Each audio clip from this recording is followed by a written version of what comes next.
Sejam bem-vindos a mais um vídeo desse canal, onde vamos falar sobre os princípios que Isaac cumpriu, onde deixou ele rico e poderoso naquela época.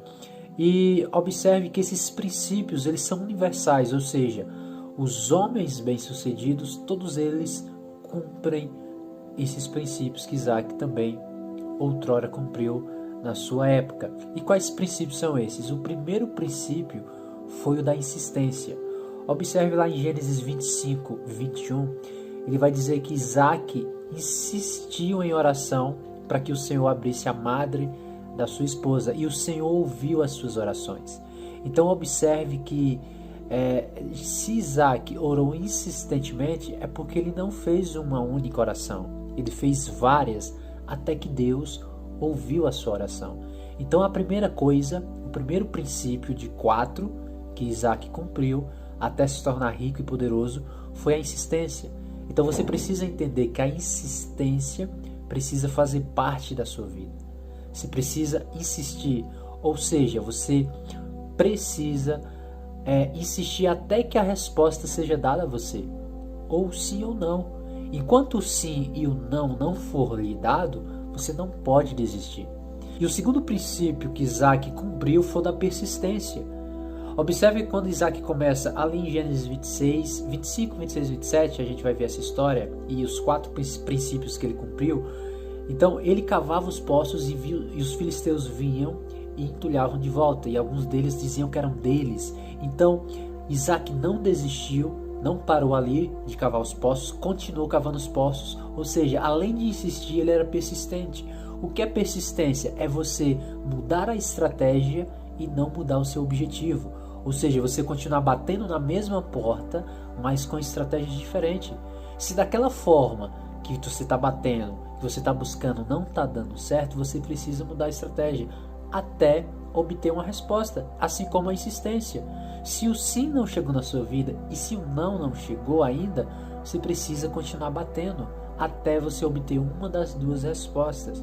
E o terceiro princípio que Isaac cumpre é o princípio da obediência.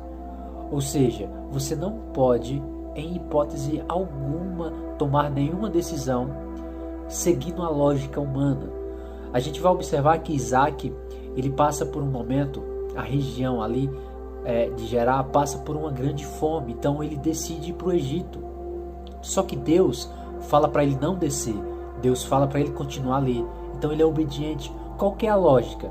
Ora, se na minha região está passando por uma crise, por uma fome, a lógica é com que eu saia daqui, é com que eu busque uma terra de prosperidade. Porém, Isaac não foi pela lógica humana, ele decidiu obedecer a Deus. E naquele mesmo ano, ele colheu 100 vezes mais. Então entenda que a obediência é um princípio supra. Você precisa cumprir a obediência de Deus. Não siga a lógica humana. Não siga a lógica humana. E o quarto princípio, o último que ele cumpriu, que o deixou rico e poderoso naquele mesmo ano, foi o da semeadura. Ou seja, em uma terra que estava passando por uma crise, em uma terra que estava passando por uma grande fome, ele não deixou de semear, porque ele sabia muito bem que tudo aquilo que semear, ele ia colher. E uma coisa muito interessante sobre a semeadura e colheita é que a colheita sempre vai ser superior à sua semeadura. Então Isaac sabia muito bem disso. Esses foram os 4 princípios que ele cumpriu. Então observe que as grandes biografias, os grandes homens hoje, pode ser, por mais que eles não sejam cristãos, eles cumprem alguns princípios desses. Então você precisa entender isso para que você possa mudar de vida e para que você tenha uma transformação. Esses foram os 4 princípios. Então aqui eu termino esse vídeo. Não deixe de me seguir lá no Instagram e não deixe de curtir esse vídeo aqui. Então, até a próxima. Tchau, tchau.